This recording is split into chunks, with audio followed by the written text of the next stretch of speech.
if a plus b plus c equals to 12 and ab plus bc plus ca equals to 22, find a square plus b square plus c square. আমাদের দেওয়া আছে যে a plus B plus C equals to 12 এবং A B plus BC plus C A equals to 22, তাহলে A square plus B square plus C স্কোয়ারের মান বের করতে হবে। দেখো আমরা জানি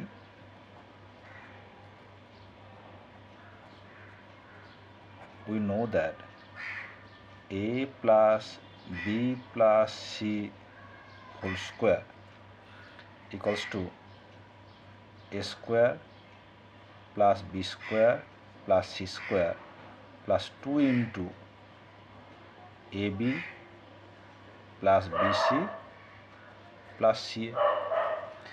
এখানে দেখো আমাদের a plus B plus C মান দেওয়া আছে, লিখতে পারি তাহলে 12 whole square equals to A square plus B square plus C square plus 2 into A B plus BC plus C A সমান দেওয়া আছে 22,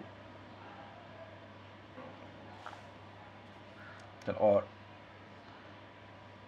a square plus b square plus c square equals to 12 square মানে হচ্ছে 144 minus 2 into 22 সমান হচ্ছে 44, this is equals to 100। এটা answer. তা বলতে পারবো hence a square plus b square plus c square equals to 100। ছোট্ট অঙ্ক কিন্তু বেশ মজার অঙ্ক।